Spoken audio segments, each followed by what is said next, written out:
A crowded train, a disabled girl fighting just to stay standing, and one empty seat nobody else dared to take. Chloe Rollins thought she had found a moment of relief until a battle-hardened stranger and his military K9 turned that quiet ride into a life-or-death situation. Because the man beside her isn't just a passenger, and the dog at his feet isn't there for comfort. They're there to stop something no one else can see. The train jolted, and Chloe's braced legs screamed with pain as she dropped into the last empty seat. She found herself next to a scarred man with a huge German shepherd. Most service animals avoided her, but this one was different. The dog's amber eyes locked onto her with a terrifying intensity. It looked ready to protect her from anything and everything in the chaos of Penn Station on a Friday night. For Chloe Rollins, this was a living nightmare. At 24 years old, her life was a series of surgeries for a tethered spinal cord. Heavy titanium crutches and leg braces were the only things keeping her standing. Each step was a war against gravity and pain, and today she was losing. The station air was a miserable mix of old pretzels, car fumes, and the stress of 10,000 people rushing to leave the city. All she wanted was her 5:15 p.m. train to Boston. When the boarding call finally came, the crowd surged forward, shoving Chloe aside like she was nothing. No one was trying to be mean. They just did not see her. In a city this big, a girl with a limp is just another obstacle. A businessman in a sharp suit knocked into her, sending a jolt of pure agony up her spine. By the time she reached the train, it was full. People used their expensive bags and coats to claim the aisle seats, staring at their phones to avoid eye contact. Chloe forced herself down the aisle, the sound of her crutches a steady clack and thump. She heard the annoyed sighs from other passengers. Her arms trembled from the effort. She knew if she did not sit down in the next 60 seconds, her legs would buckle. Then, at the far end of the car, she saw it. One open aisle seat. As she got closer, she understood why. The man in the window seat looked as if he were made of stone, with a dark jacket and a black baseball cap pulled down low. A faded pink scar ran from his ear down into his collar. He sat perfectly still with his eyes closed, but he was tense, like a compressed spring. That was not the reason people stayed away, though. On the floor was a 90-pound German shepherd. This was no ordinary dog. It wore a heavy-duty harness with a patch that read, "Do not pet."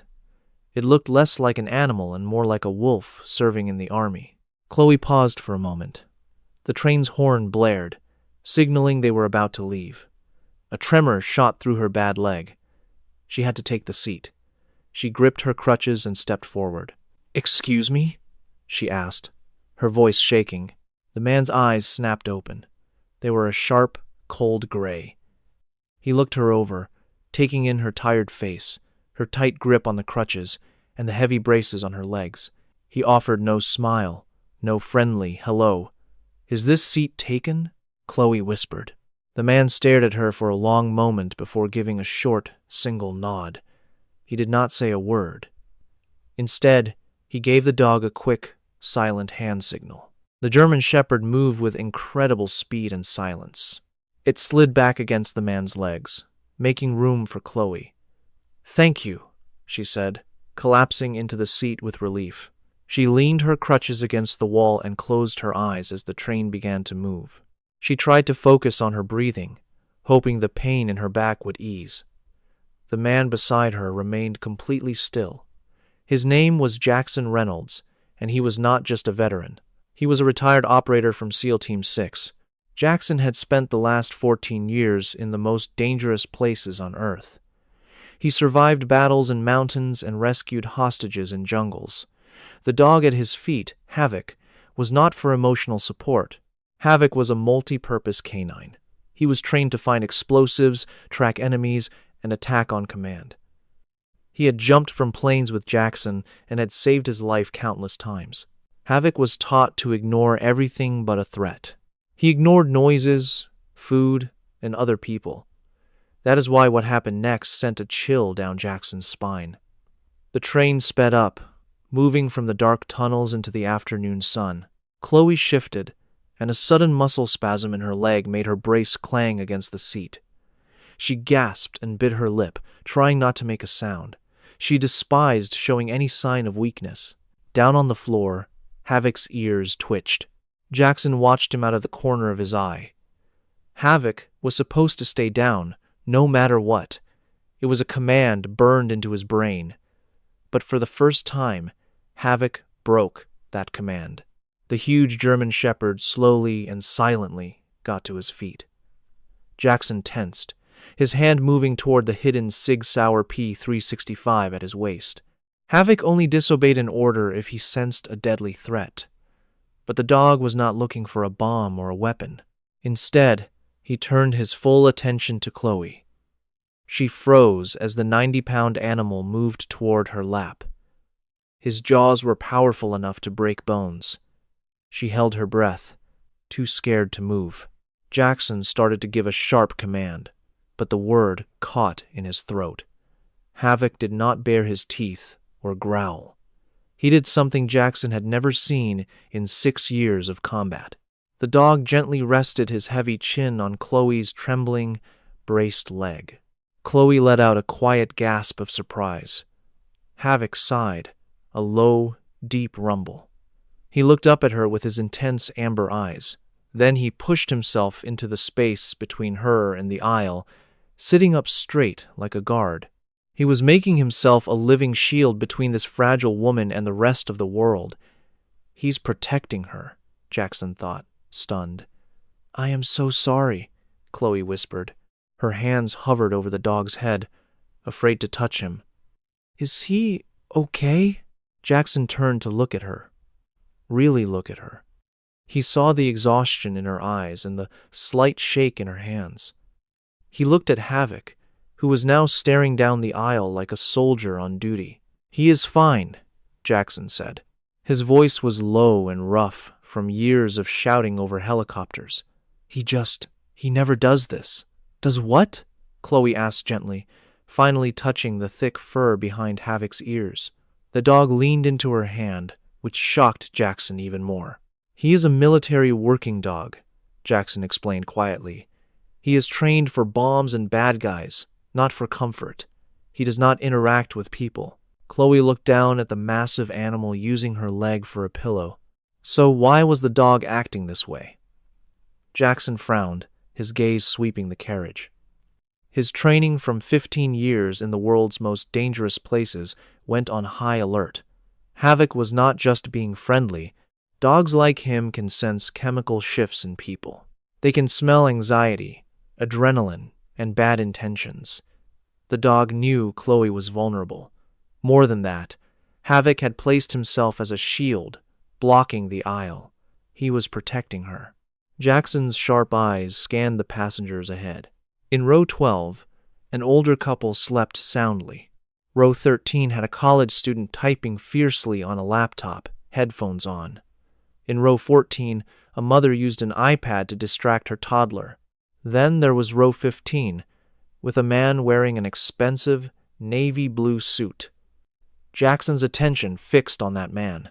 His name was Simon Miller, but Jackson did not know that yet. Simon appeared completely normal.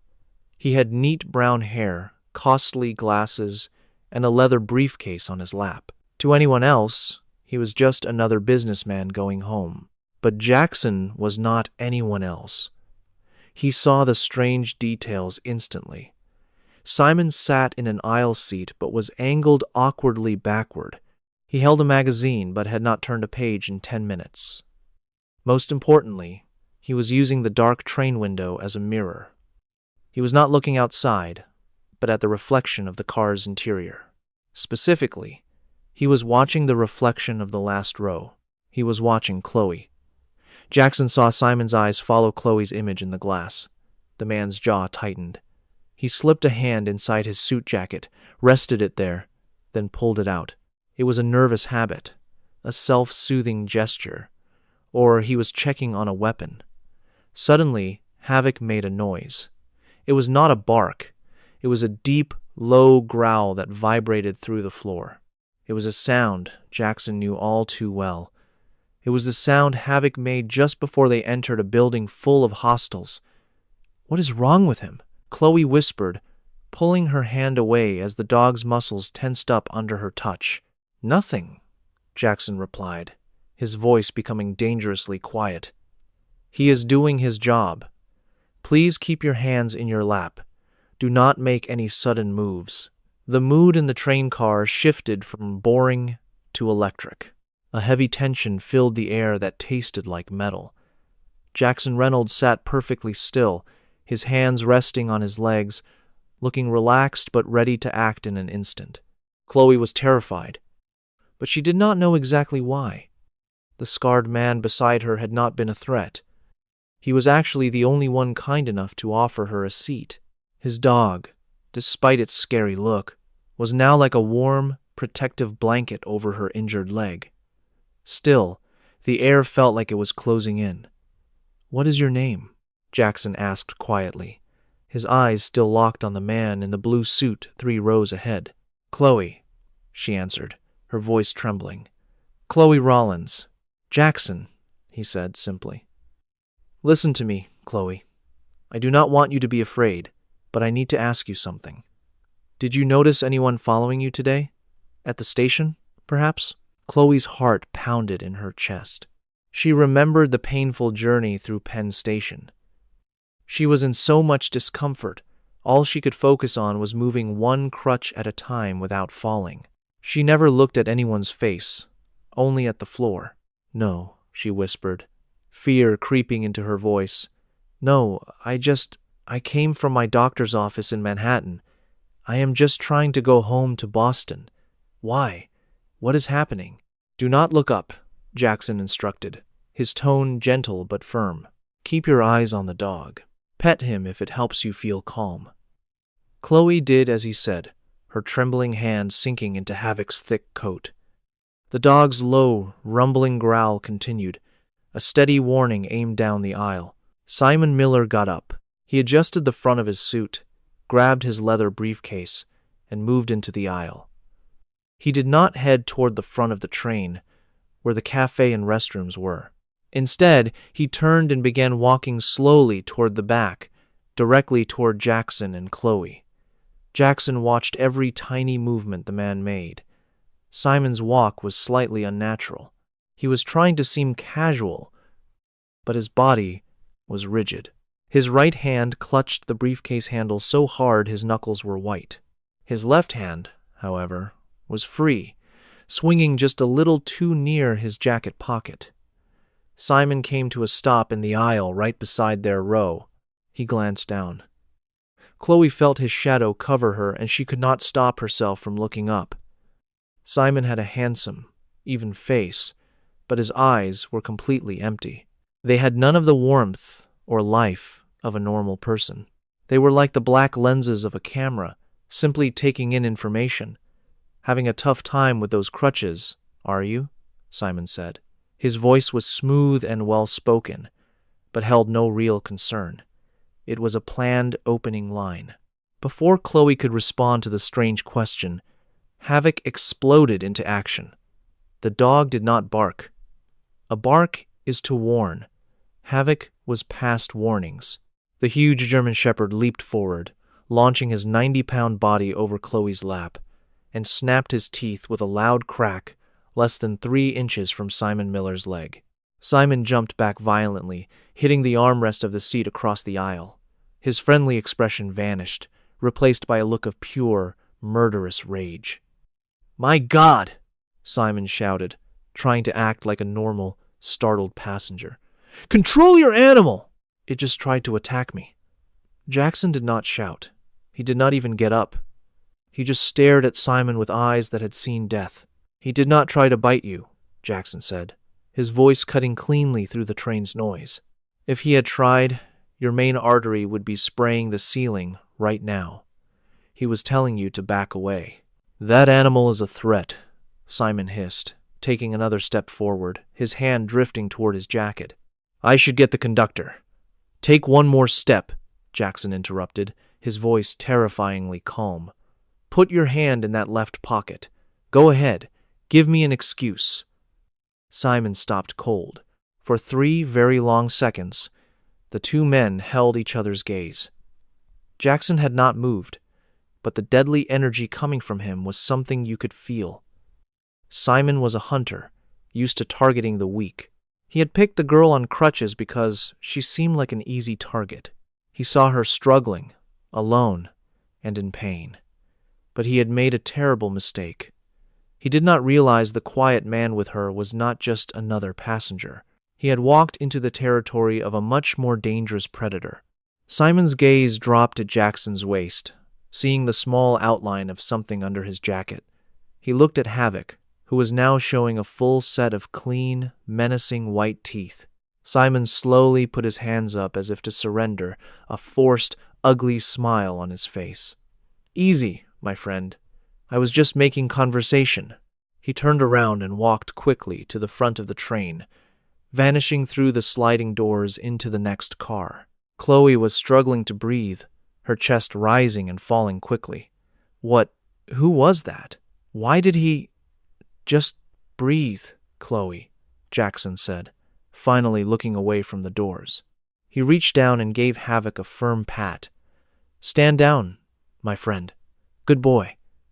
Havoc instantly stopped growling, though he stayed pressed against Chloe's legs, refusing to leave his guard post. "I do not know who he is," Jackson said softly, his mind racing. But he was not looking for the restroom, and he was not interested in talking. Before Chloe could ask anything else, the train car was plunged into total darkness. The steady clicking sound of the wheels changed to a horrible, loud screech of metal grinding on metal. Someone had pulled the emergency brakes. The huge Acela Express train shook with incredible force, throwing bags from the overhead bins and sending screaming people flying into the seats ahead of them. Jackson reacted with superhuman speed. He unfastened his seatbelt, lunged sideways, and pinned Chloe against her seat, using his own body to shield her head and neck. Underneath them, Havoc dropped to the floor, covering Chloe's legs with his own heavy frame.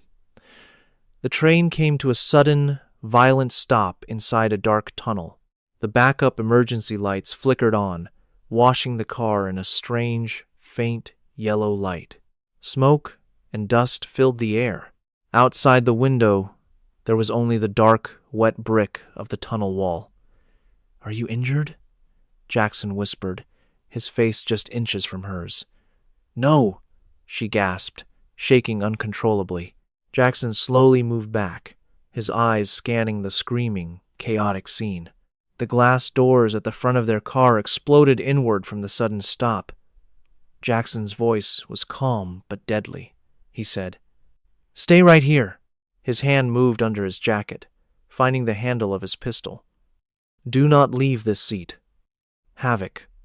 Guard." The dog gave a small whine, understanding completely, and leaned closer to Chloe. She panicked and grabbed Jackson's sleeve, asking where he was going. Jackson stared at the shattered doors. He said darkly, "Trains do not just slam on the brakes inside a dark tunnel. Someone did this.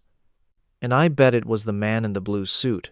The air was heavy with dust and the sharp, chemical smell of burning brakes. Emergency lights flickered on, casting a sick, amber glow on the terrified passengers. People were crying and coughing. They grabbed for their phones, only to learn what Jackson already knew. They were in a tunnel deep under the East River. There was no cell service at all. They were stuck inside a metal box. Jackson moved down the aisle with the quiet grace of a predator. His training taught him how to work in chaos, to ignore the screams and focus only on the danger.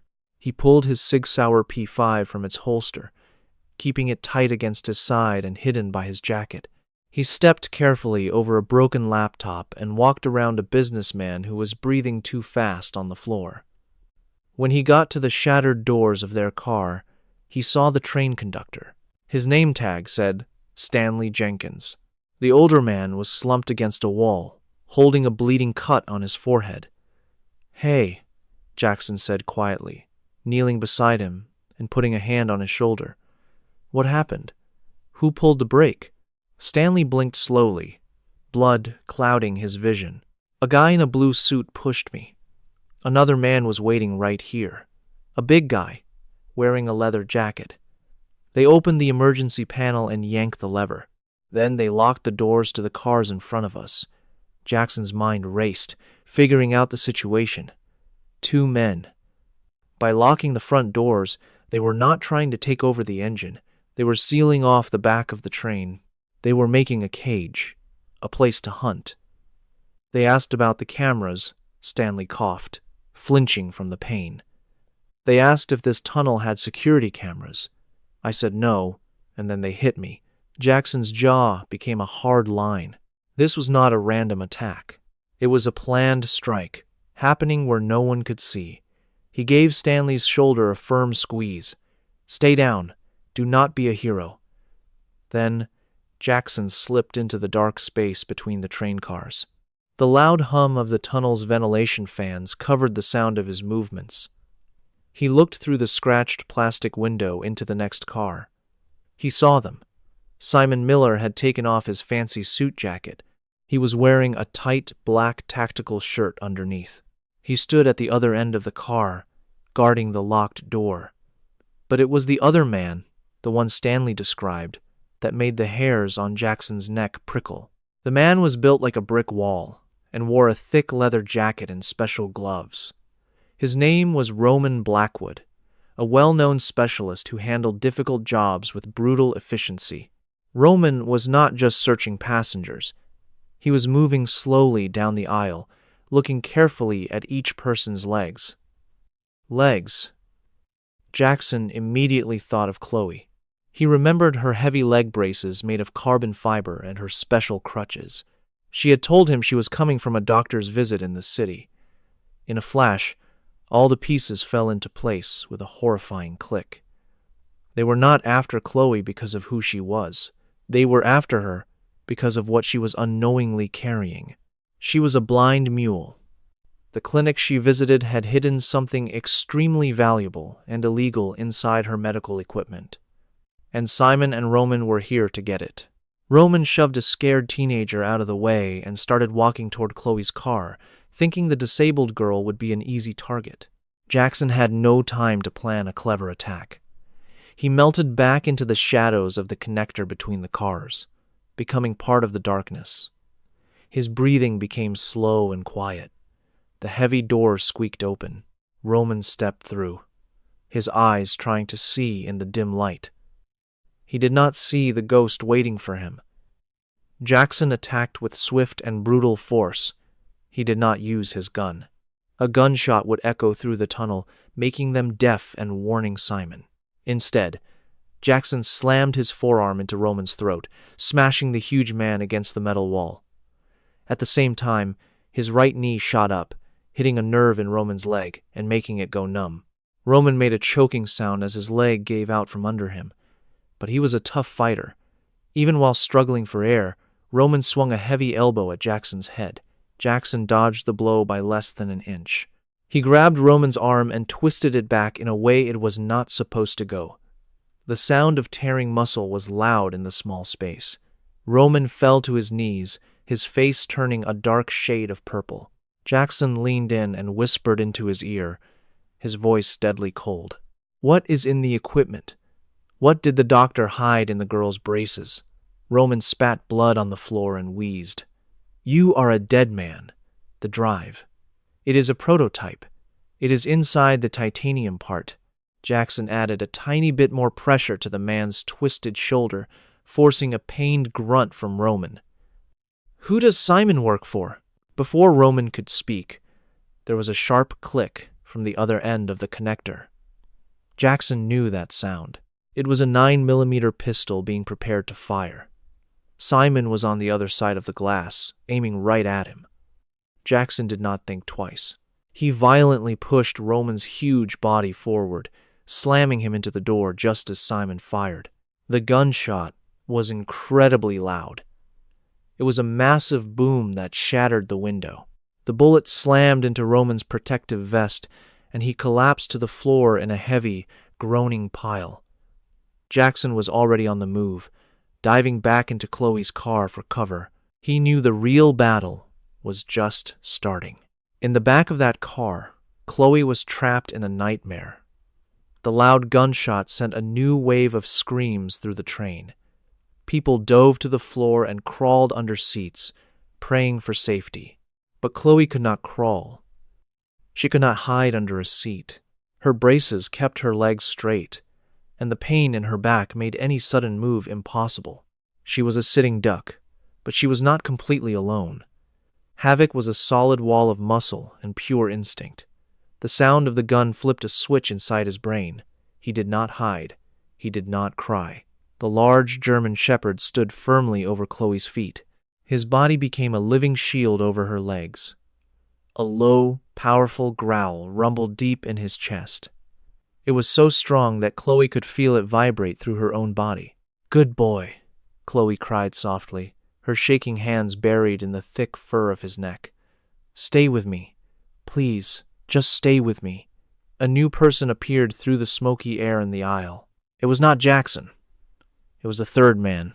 He had been sitting just 3 rows in front of them the whole time, pretending to be another scared passenger. He had on a gray hoodie that hid his face in the shadows and wore a medical mask. His name was Trevor, and he was the cleanup guy for Simon's team. When he heard the gunshot, he knew Simon had run into trouble. That meant it was his job to get the package. Trevor walked quickly down the aisle, paying no attention to the crying people. His eyes found Chloe. He reached into his pocket and pulled out a heavy metal tool with a sharp tip. He had to break open the titanium parts of her leg braces, take the hidden drive, and disappear.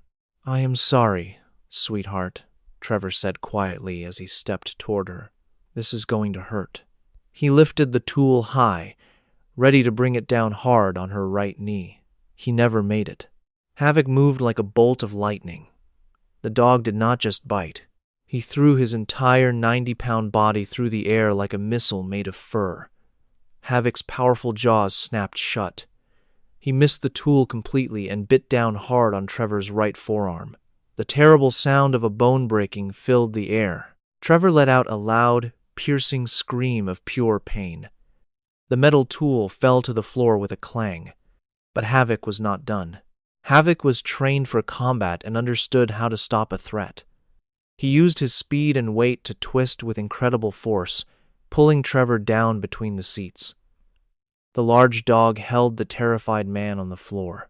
His huge paws pressed on Trevor's chest, while his teeth remained clamped on the man's injured arm. Havoc did not attack him further. He simply held him. The dog's golden eyes stared right into Trevor's face, and a deep growl promised what would happen if he moved.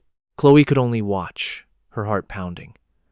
The powerful animal that gently put its head on her leg 20 minutes ago was now a focused and deadly weapon. Just then, a man's shadow covered her. Jackson stepped into the row, his eyes assessing the situation instantly. He noticed the crowbar, saw Trevor trapped by his dog, and saw Chloe, who was pale but safe. "Havoc! Out!" Jackson said with a sharp command. The dog immediately let go.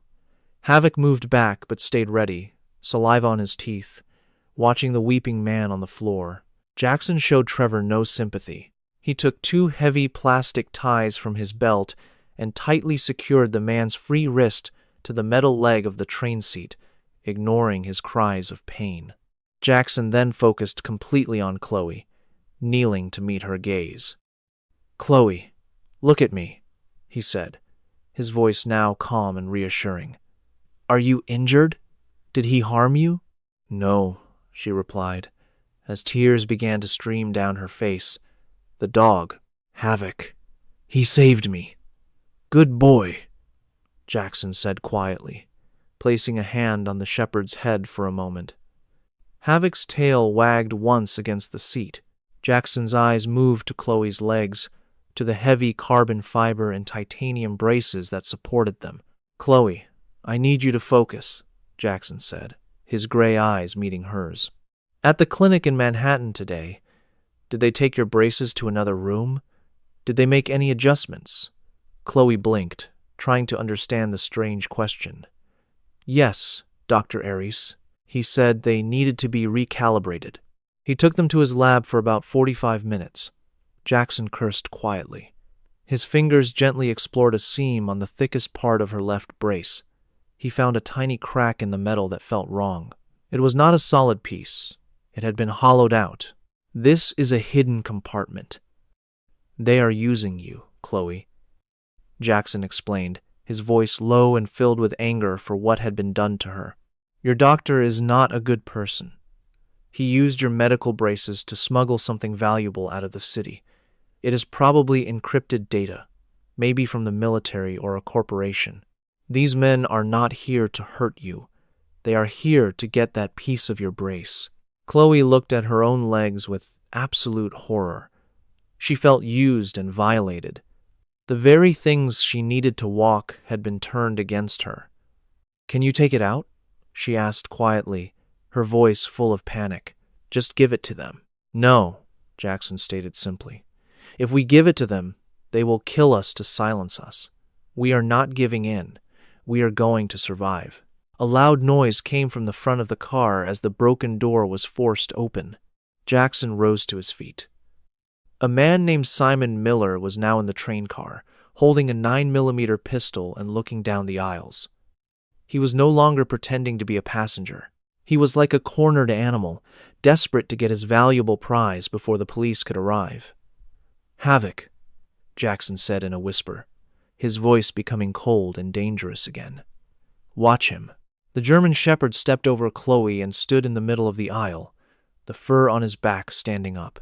Jackson moved right behind his dog, holding his own gun in the same ready position as Simon. This is your last chance, Miller. Jackson's voice was clear in the silent, tense train car. Just walk away.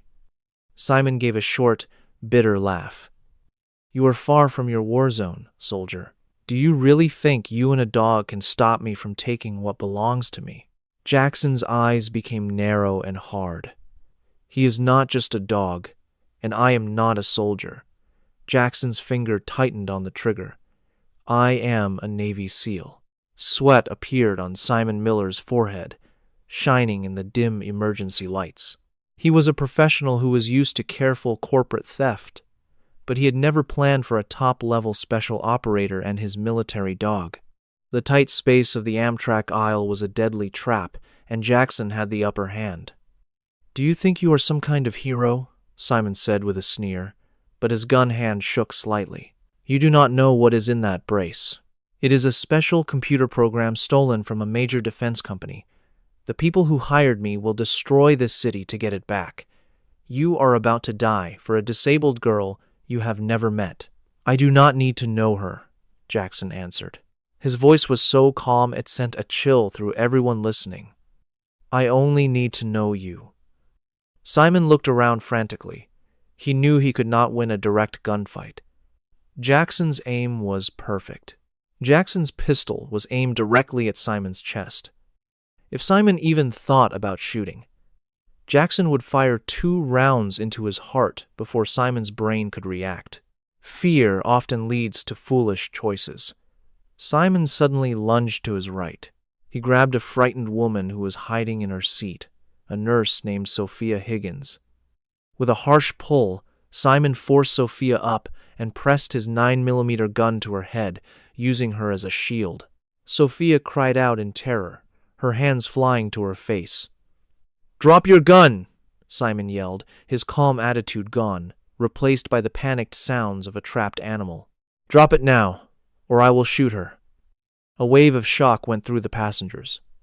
Chloe covered her mouth with her hands, crying for the innocent woman caught in the middle of this. Jackson did not even flinch. He did not lower his gun. In a hostage crisis, putting down your weapon means you lose all control. Instead, he looked up at the train car's ceiling, quickly thinking about the angles and the light. Then, Jackson did something no one expected. He took his left hand off his gun and reached into a large pocket on his pants. I said, "Drop it," Simon shouted, pushing the gun harder against Sophia's head. I am doing what you ask, Jackson said calmly. With a quick motion of his hand, he threw a small, black object down the aisle. It landed with a soft thud on the carpet and rolled to a stop about 3 feet from Simon's feet. Simon looked down, and pure fear washed over him. Was it a grenade? It was not a grenade. It was a tactical flashlight with a powerful strobe light. As soon as it stopped rolling, Jackson pressed a remote button in his pocket. The flashlight exploded with 3,000 lumens of blinding, flashing light, aimed directly into Simon's face. In the dimly lit train, the sudden flash was completely disorienting, ruining Simon's vision and making him flinch. Simon shut his eyes tightly and turned his head away from the intense light. That moment of distraction lasted only 1.5 seconds, but for a Navy SEAL and his dog, 1.5 seconds was more than enough time. Jackson did not shoot because the risk to Sophia was too great. Instead, he made a quiet, sharp clicking noise with his mouth. Havoc did not run straight down the aisle, which would have made him an easy target. The 90-pound German Shepherd instead jumped over the seats, using them as obstacles. He moved like a silent ghost in the flashing light, getting around the blinded man. Before Simon could see clearly again, Havoc leaped from the top of a seat. The dog crashed into Simon from the side with incredible force. Havoc completely avoided the hostage, his powerful jaws closing on Simon's gun arm right at the elbow. The sheer impact of the dog's flying body threw Simon away from Sophia. Simon let out a raw scream of pure pain as the bones in his arm shattered. The 9mm handgun fell to the floor with a clatter. Havoc brought Simon down with him, pinning the man's chest to the ground and letting out a terrifying, angry snarl right in his face. Sophia fell into the aisle, crying uncontrollably. Jackson covered the distance between them in 3 long steps. He sent Simon's weapon skittering under a seat, then yanked the man up by his shirt. A single, hard knee to the chest stole the last of Simon's breath. "Havoc! Off!" Jackson commanded. The dog immediately let go of the torn arm and took 1 step back, his golden eyes fixed on the man's throat. Jackson pulled out another set of thick zip ties, quickly securing Simon's hands behind his back. The attack was over. The train car was safe. A quiet fell over the car, filled only by the soft crying of passengers and the deep, steady breathing of the German Shepherd. Jackson finally stood, his own breathing a little heavy. He glanced at Simon, who was wheezing on the floor, his face white with fear. "Aegis Defense Systems needs to hire better people," Jackson said without warmth. He then turned and walked back up the aisle as the flashing strobe light turned itself off. He knelt beside Chloe again. She was trembling from head to toe, her eyes wide with a mix of fear and amazement. "It is finished," Jackson said gently, placing a steady hand on her shoulder. "You are safe now, Chloe. No one will hurt you." The rush of adrenaline faded from Chloe's body, leaving behind a deep exhaustion and the terrible knowledge of how helpless she had been. She looked down at the brace on her left leg. She had relied on that heavy frame of titanium and carbon fiber for years to help her move. Dr. Eris, a man she had trusted completely for 5 years, had secretly hollowed it out. He had made her a delivery device for stolen government secrets. "He was so nice to me," Chloe whispered, her voice breaking. "Dr. Eris." He smiled and said he was making the hinges stronger to help with my pain. He even brought me coffee while I waited. Jackson's jaw grew tight. He had witnessed the darkest parts of human nature in war zones around the world. But a doctor betraying a patient with a disability was among the most disgusting things he had ever seen. "People who deal in secrets stop seeing other people," Jackson explained softly. "They only see tools and methods to move things." He took a special multi-tool from a pocket on his vest. "I have to remove that drive from your brace before the police get here. If the Federal Bureau of Investigation finds it on you, they will hold you for weeks trying to prove you were part of the plan.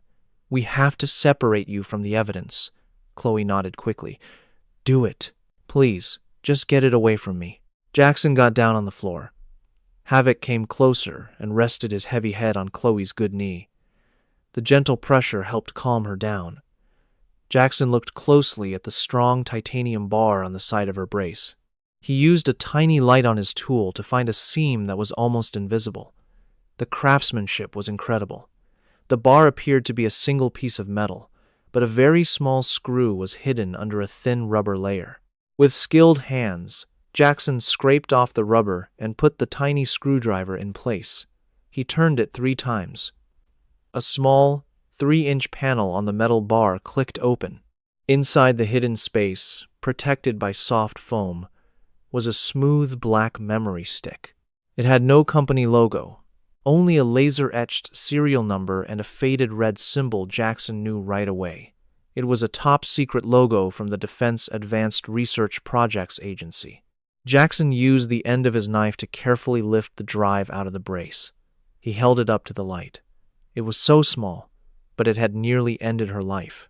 "This has military-level protection," Jackson said quietly. He wrapped the drive in a small cloth and put it in a secure pocket on his vest. "I will give this directly to the federal agents when they arrive. I will make sure they understand you were used and had no idea. Your name will not be listed as a suspect in the report. I give you my word." "Thank you," Chloe managed to say, finally letting herself relax against the seat. "I do not know how I can ever thank you.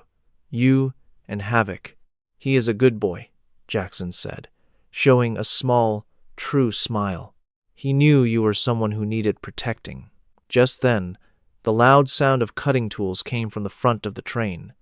All the passengers became silent. Flashing red and blue lights started to bounce off the dirty tunnel walls outside. "That is the New York Police Department emergency team," Jackson announced, speaking loudly for everyone to hear. "Listen to me. The police are coming in. Keep your hands where they can see them. Do not move suddenly. We have 3 attackers tied up on the floor. Let the police handle it from here." A bright spotlight suddenly lit up the front of the train car, making it hard to see. Officers in heavy blue armor, holding rifles, rushed into the car. "New York Police Department! Hands up! Nobody move!" the lead officer shouted, pointing his light around the room. Jackson stayed calm. He knew how dangerous and confusing it could be when police stormed a space. He slowly stood, holding his empty hands open at shoulder height. He moved to stand slightly in front of Havoc, protecting the dog from any nervous officers. "Friendly here," Jackson yelled, using a phrase that police and military understand. "I am a retired Navy Special Forces operator. I have a weapon, but it is in my holster. I have 1 suspect down in the front and 2 more in the aisle. The situation is under control." The team leader moved forward slowly. He kept his rifle pointed at Jackson's chest while his team secured Simon, Trevor, and Roman. "Keep your hands right there, sir," the officer ordered. His eyes quickly moved to the large German shepherd sitting quietly next to Jackson. "Control your animal. He is a military police canine. He will not move without my command," Jackson answered calmly. The suspects pulled the emergency brake. They were trying to steal classified data. As the police filled the train, securing the criminals and helping the scared passengers, a medic hurried toward Chloe. "Miss, are you hurt?" the paramedic asked, checking her eyes with a small light. "I am okay," Chloe answered, her voice trembling but firm. "It is just my back. I cannot stand for very long." "We will get a special stretcher to carry you out," the medic promised, speaking into his radio for assistance. As they got ready to move her, Chloe looked up. Jackson was surrounded by police officers, calmly showing his identification and giving the secret drive to a federal agent who had just arrived. Even with all the noise and confusion, and knowing he was about to be questioned for hours, Jackson turned his head. His serious gray eyes found hers across the car. He gave her 1 single, respectful nod. Next to him, Havoc sat straight and watchful. The beautiful German shepherd breathed out softly, his amber eyes looking at Chloe 1 final time before Jackson gave the order to heel, and the dog disappeared with him into the flashing lights. The bright lights in the interrogation room at the Federal Bureau of Investigation office hummed a constant, annoying sound. Chloe was wrapped in a rough gray blanket with a cup of cold coffee sitting on the metal table. It had been 9 hours since the train was stormed. 9 hours of medics, police lights, questions, and now this endless interview with 2 tired federal agents. Special Agent Thomas Sterling, a man who looked permanently weary, dropped a large file on the table. "Miss Rollins, you need to realize how serious this is," he said, leaning closer. "The device we took from your leg brace holds a new quantum targeting system. It was made by Aegis Defense Systems for a secret government project. The men on that train were dangerous corporate soldiers for hire. They do not attack random women on trains unless that woman knows what she is holding." "I have told you already," Chloe said, her voice tired and hoarse, but with a new strength she did not know she had. "I saw my doctor, George Aris, for a normal adjustment on my brace. He took it to his workshop. I had a cup of tea in his waiting room. I had no idea." Agent Sterling rubbed the side of his head. "Dr. Aris is a famous surgeon with an office on Park Avenue. It is a huge accusation to say he is a traitor based on what a scared person on a train says." Before Chloe could find the strength to argue again, the heavy door to the room opened with a click. Jackson Reynolds entered. He was no longer wearing his green tactical jacket. He had on a simple black shirt that showed the strong muscles and faint scars on his arms. Model. Havoc was not there, likely in a canine transport vehicle. Behind Jackson was an older man in a charcoal suit, whose ID badge showed a very high security clearance. "The girl is telling the truth, Sterling," the man said firmly. "You need to stand down." Sterling instantly straightened his posture. "Director, we were only confirming the timeline." "That timeline is already confirmed," Jackson cut in, his cold gray eyes fixed on the agent. "I removed the drive from a special compartment in her titanium leg brace, a space that needed special tools to make, tools you can find in Dr. Aris's lab. Miss Rollins is a victim who was taken advantage of, not an accomplice. If you charge her or leak her name, you will have to deal with the Department of Defense." Jackson then looked at Chloe, and the coldness in his eyes softened. "Are you doing all right?" "I want to go home," Chloe whispered, pulling the blanket tighter. "I just want to be back in Boston." "You will be," Jackson promised her softly. Chloe was finally able to rest on a cot in a secure room. Meanwhile, Jackson's powerful contacts made the wheels of justice turn incredibly fast. At 4:30 in the morning, 20 blocks away, Dr. George Aris was frantically stuffing bearer bonds and encrypted hard drives into a leather bag. His fancy penthouse apartment with a view of Central Park was completely dark. The only light came from the mechanical glow of a paper shredder in his office. Aris was sweating, and his hands were shaking. He got a secure text 30 minutes ago from a disposable phone. It said, "The train mission failed. The seal was there. Destroy everything. Run now." He zipped up the bag, his mind racing. He had been so arrogant and sure of himself. He realized long ago that his disabled patients were the perfect, unsuspecting carriers. Security at airports and on trains hardly ever checked medical equipment with much care, afraid of causing a discrimination complaint. Aris was paid a 7-figure sum by a secret company to hide the Aegis drive inside Chloe's brace. It should have been a simple exchange in Boston. Aris put the heavy bag on his shoulder and went to open his office door.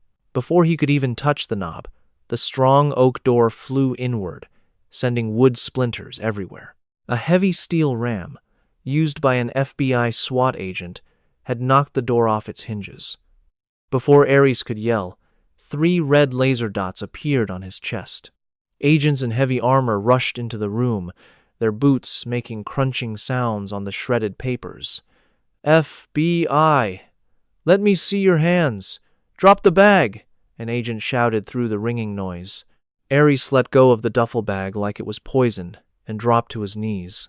He put his hands behind his head and started crying. The well-respected surgeon, a man who treated his patients' lives like a game, was now just a sobbing mess on his own office floor. From the dark hallway, Agent Sterling walked in, looking at the mess. He stared down at the shaking doctor. "Dr. George Aries," Sterling said with complete disgust in his voice. "You are being arrested for treason, spying, and putting a civilian's life in danger. You have the right to be silent. I strongly recommend you take it." The news of this raid did not become public for 3 more days. When it finally did, the story was about a complicated money crime. The special drive, the gunman on the train, and the former Navy SEAL with his canine would all be kept secret, hidden away in government files. And Chloe Rawlins's name would not be in any of the reports. 6 months had gone by since that day in the tunnel. The hot New York summer had turned into a cool, colorful autumn in Boston. The leaves in the Boston Public Garden were bright orange and red, just like Chloe's thick wool coat. The sound of her crutches was still there, a steady clack thump, but it sounded different now. It was lighter and had a better rhythm. After Dr. Aris was arrested, the government secretly gave Chloe money from a special fund for victims. With that money, she went to the top engineers at MIT. They made her entirely new braces. These were not made of heavy titanium, but from a very light 3D printed carbon Kevlar material. The new braces weighed much less, which helped ease the terrible pain in her back. Most importantly, these new braces belonged only to her. Chloe paused by the Swan Boat Pond, using her crutches to support her weight and breathing out a cloud of white air. She was stronger physically, but the emotional wounds from that day were still there. She would often check crowds for men in suits, searching for those with empty eyes and concealed weapons. The thought of how she was targeted because of her disability was a heavy burden. "It does get easier, you know." The deep, gravelly voice came from her right, fitting in so well with the park sounds that she never heard him come closer. Chloe turned, and her breath caught. Jackson Reynolds was standing by a park bench. He had on a heavy, dark coat with the collar up. His hands were pushed deep inside his pockets. The pale scar on his jaw was clear in the cold air. He looked just as he did on the train, quiet, strong, and solid. But it was not Jackson that made tears come to Chloe's eyes. Sitting perfectly by his side, ignoring all the birds and people, was 90 pounds of pure muscle and focused amber eyes. "Havoc," Chloe whispered, and a huge smile spread across her face. Jackson gave a very small nod to the dog. "Go on, boy. Go to her." Havoc did not run. He walked over with great poise. The large German shepherd came to Chloe, smelled her new lightweight braces, and then did the same thing he did on the train 6 months ago. He pushed his warm, heavy body against her leg, let out a deep, happy sigh, and rested his big chin right on her knee. Chloe dropped a crutch, hearing it hit the ground, and buried her hand in the thick fur behind Havoc's ears. She shut her eyes and let the tears come, remembering the dog's warmth during the scariest moment of her life. "I was not sure I would see either of you again," Chloe said, her voice shaking just a little. She looked at Jackson, who came over to pick up her crutch. "Agent Sterling said you disappeared, that you were just gone." "I was," Jackson replied quietly as he handed her the crutch. "I had to take care of some things with the people who hired Simon Miller to make sure their fake company was gone and that no one would ever look for the missing carrier." Chloe flinched at that word, but Jackson looked at her directly. "You are not a carrier, Chloe. You never were," he said, his voice full of certainty. "Simon and Aries thought your disability was a weakness to use. But they couldn't see clearly. They did not see what I saw." "What did you see?" she asked in a quiet voice. "I saw a girl in terrible pain who still got on a crowded train and would not quit. I saw a girl who had a gun pointed 3 feet from her face and did not break. I saw a survivor." Jackson smiled, a true and rare smile that changed his serious face. Havoc saw it as well. Dogs like him do not protect weak people. They protect their family. He knew you were strong even before I did. Havoc made a soft sound, pushing his wet nose into Chloe's hand. Dr. Aries admitted he was guilty, Chloe said, feeling a great weight lift. 25 years in a federal prison. He will not get out early. Good, Jackson nodded. And the new equipment, he said, pointing to her legs. MIT engineering, Chloe said with pride. Lighter and stronger, with nothing hidden inside. Except for you, Jackson corrected her gently. Keep up the fight, Chloe. Do not let what they did make you fear the world. The world should fear you. Jackson gave a quick whistle. Havoc instantly moved away from Chloe and sat by Jackson's leg, alert and ready like a trained military dog. Take care of yourself, Chloe, Jackson said as he started to walk away. Jackson, wait, Chloe called. He stopped and glanced back. Will I ever see you again? She asked. Jackson glanced at her, then at the enormous dog standing beside him. We are around, he said. If you are ever on a train and the seat next to you happens to be free, well, now you know who to call. With a quick, two-fingered wave, Jackson Reynolds and his powerful dog turned and walked away. They melted into the brilliant autumn scenery of the Boston Park, leaving Chloe feeling taller, stronger, and forever changed by the men who rescued her. The harrowing experience on the Amtrak train had reshaped Chloe's world, transforming her from an easy target into a survivor. She had learned the awful truth that the real monsters do not lurk in the dark. Sometimes they wear lab coats and smile at you, taking advantage of the very people they swore an oath to protect. But she also found that true protectors can come from the most unexpected places.